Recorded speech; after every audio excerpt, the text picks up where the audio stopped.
it can only attack or intimidate the idea you have of who you are, your self-image.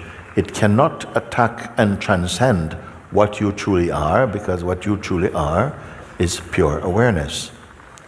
It has no second, it has no competitor.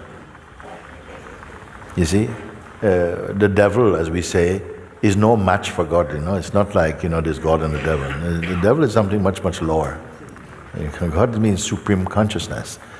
So if this force, which we call the mind, has a certain range within which it can operate, and that range is when the consciousness that is appearing in human aspect believes itself to be the person it thinks itself to be, yes?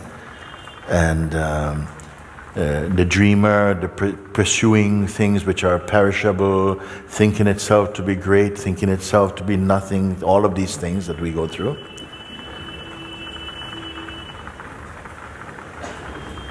Isn't there a place for the mind? The mind is going to keep biting at this one. No, you're not good enough. You're not this, you're not that. He bites, bites, bites, bites. And its biting compels you to go to higher ground, where you are free from his molestation. Higher ground means to become in such a way to a place where you are above and beyond the range of his attack. And that place can only be your true self. Then would you prefer, if in the state of personhood, a state of delusion, there was nothing to threaten it, so you would just continue living in your dreams and your delusions, and there's nothing to challenge that? You see where I'm going with that? So to some extent, the mind is not trying to help you. That's not his role. He's trying to defeat you for as long as you take yourself seriously as a person. We must understand something, no? Because very often when a great moment of seeing, some profound seeing take place of this nature, you may have heard me say, a storm is coming. What is this storm?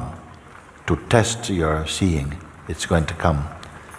And we often experience like, whoa, it's like, something is compelling you to act from the person, to live from the person, to feel attacked as the person, you see?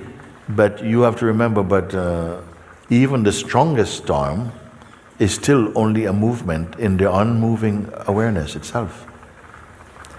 And can anything be so strong that it blows away not just your conviction, but your proof of seeing? And that's how you'll be tested. Otherwise, maybe you leave and you just become a bit complacent. I've done it. Top of the world.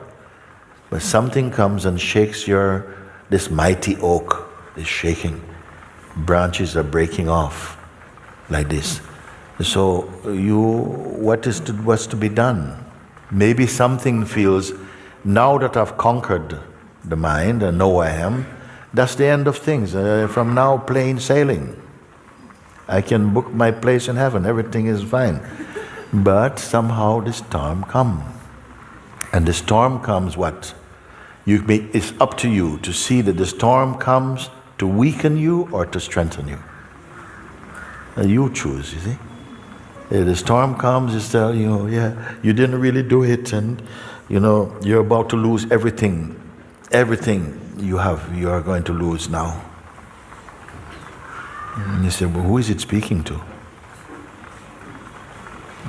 What's left of you for the mind to be intimidating?